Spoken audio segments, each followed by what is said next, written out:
Let's talk about something that every electrician and maintenance worker needs to understand. There's an electrical event out there that lasts less than 1 second, but it reaches temperatures 4 times hotter than the surface of the sun. It vaporizes copper instantly, and it can kill you with fatal burns from 10 feet away. Every single day, people just like you open up electrical panels, standing right in front of this hazard.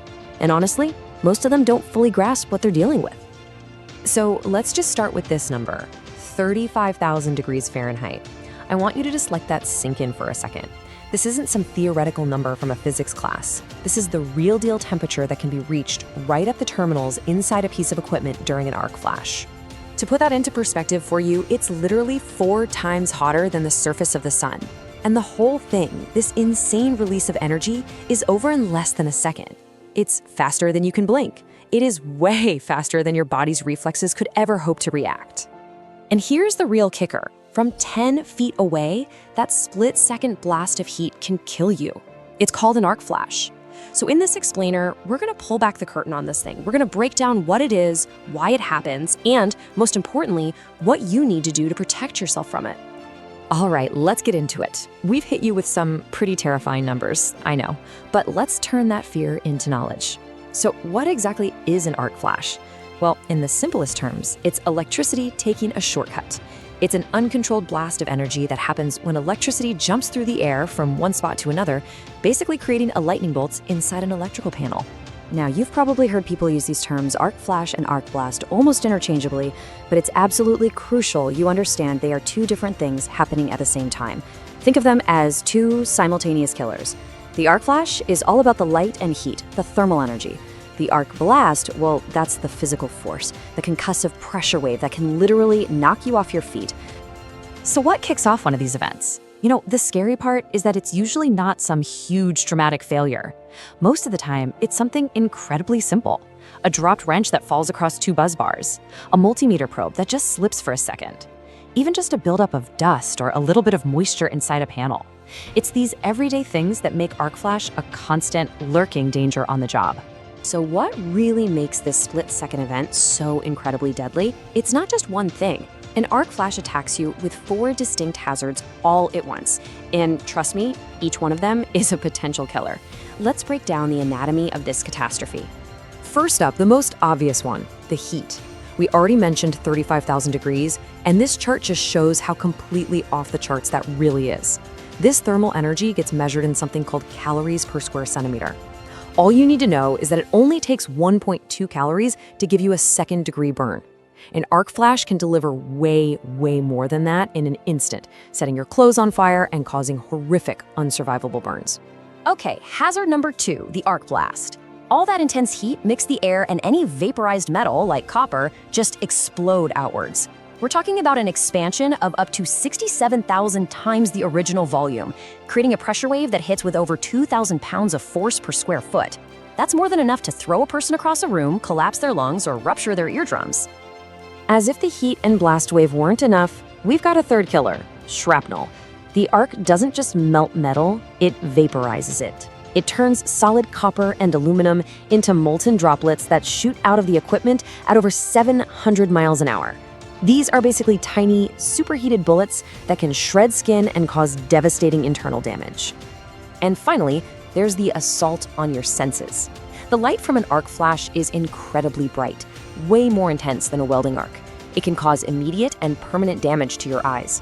At the exact same time, you get a sound blast that's over 140 decibels. That's louder than a jet taking off, which can instantly cause permanent hearing loss. Okay, I know that was all pretty intense, but we have to define the monster before we can figure out how to cage it. And that's what we're gonna do now. Safety isn't about guessing. It's about following rules based on defined, calculated distances.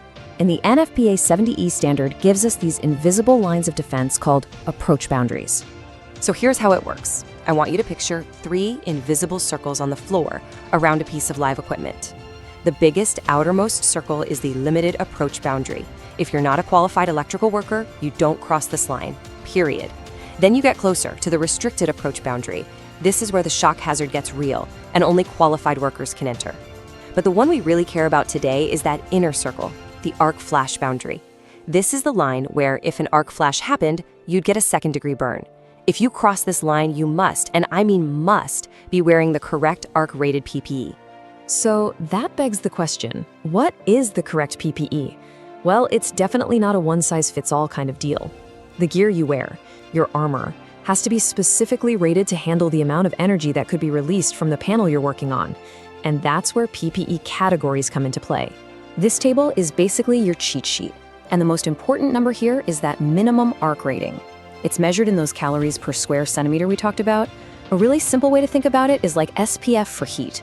A Cat 1 outfit protects you from at least 4 calories of energy. Cat 2 protects you from 8. And notice how with Cat 2, you have to add a balaclava. That's a sock hood. Why? Because at that energy level, the heat can actually wrap around the face shield and burn your neck and ears. As the danger goes up, the armor gets heavier, all the way to a full flash suit for categories 3 and 4. And this is what that looks like in the real world. This is what it takes. This worker is in a full category 4 suit, and he looks like an astronaut for a reason. This isn't about being comfortable. This is about survival. Every single piece of this gear, the hood, the gloves, the suit, it's all been engineered to take a 40-calorie blast and give the person inside a fighting chance to walk away. Now, let me be absolutely crystal clear on this because it's probably the most important thing you'll hear today. You do not get to pick your PPE category based on what's convenient or what's comfortable.